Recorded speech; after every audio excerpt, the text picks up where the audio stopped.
Sir Jagan serious గా తీసుకోవాల్సిన అవసరం లేదు అని లోకేష్ చేసిన వ్యాఖ్య సార్. అంటే టీడీపీకి జగన్ ని సీరియస్ గా తీసుకోవాల్సిన అవసరం లేదంటారా? సీరియస్ గా తీసుకోవాల్సిన అవసరం లేకపోతే అసలు మాట్లాడాల్సిన అవసరం లేదు కదా జగన్ గురించి. ప్రతిరోజు మీకు అమరావతి కానీ ప్రతిలో వైఎస్ఆర్ కాంగ్రెస్ పార్టీ నాయకుల కన్నా జగన్ నామస్మరణ ఎవరు చేస్తున్నారు? మీకు లోకేష్, చంద్రబాబు నాయుడు మాటలు చూడండి. ఏ ఉపన్యాసంలో అయినా జగన్ అనే పేరు లేకుండా వాళ్ళ ఉపన్యాసం ఉంటుందా? సో సీరియస్ గా తీసుకోకపోతే అసలు జగన్ పట్టించుకోవాల్సిన అవసరం లేదు కదా. ఇప్పుడు మీకు కాంగ్రెస్ పార్టీ గురించి అంటే చంద్రబాబు నాయుడు, లోకేష్ మాట్లాడుతున్నారా?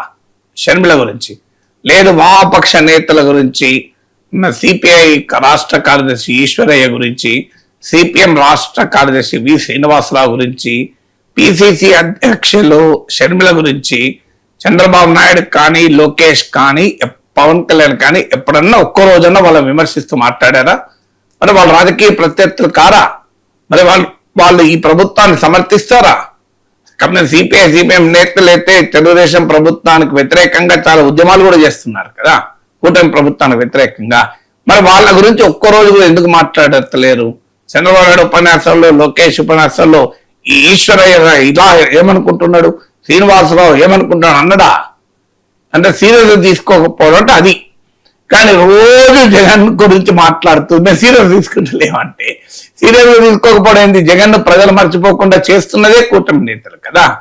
అసలు జగన్ ప్రజలు ఎక్కడ మర్చిపోతారో అయ్యో రోజు జగన్ తిడుతూ, జగన్ గుర్తు చేస్తూ, జగన్ మర్చిపోకుండా చేస్తున్నారు కదా. సో ఇప్పుడు అమ్మ జగన్ సీరియస్ గా తీసుకోవడం లేదు అని అంటే ఎట్లా? తర్వాత మీకు ఇలా కూటమికి ప్రధాన ప్రత్యర్థి ఎవరు? ఇప్పుడు పొలిటికల్ స్టేట్మెంట్లు వేరు, క్షేత్రస్థాయి రియాలిటీ తెలియదా? ఇలా కూటమికి ప్రధాన ప్రత్యర్థి అవునన్నా కాదన్నా వైఎస్ఆర్ కాంగ్రెసే కదా. మీకు 40% ఓట్లు తెచ్చుకున్న పార్టీ కదా. 11 సీట్స్ రావచ్చు, శాసనసభలో సీరియస్ గా తీసుకునే అంత స్ట్రెంత్ వైసీపీకి లేకపోవచ్చు. ఇప్పటికీ శాసన మండలి మెజారిటీ వైసీపీది. మీకు 40% ఓట్లు వచ్చిన పార్టీని సీరియస్ గా తీసుకోకపోతే 4% ఓట్లు వచ్చిన పార్టీని సీరియస్ గా తీసుకుంటారా? సీరియస్ గా తీసుకోవడం లేదు అనడంలోనే రాజకీయ వ్యూహం ఉంది. ఏంటి ఆ వ్యూహం అంటే, మేము వైసీపీ చూసి భయపడడం లేదు, మాకు వైసీపీ ఒక ప్రత్యర్థే కాదు అని ఒక నరేటివ్ బిల్డ్ చేస్తానికి చేస్తున్న పని. ప్రతిరోజు ఏం చెప్తున్నారు? మళ్ళీ జగన్ వస్తే అమరావతి ఉండదు. అమరావతి చట్టం ఎందుకు చేశారు నాకు చెప్పండి. జగన్ రాడు అని మీకు అంత నమ్మకం ఉంటే అసలు అమరావతిని చట్టం చేయాల్సిన అవసరమే లేదు కదా.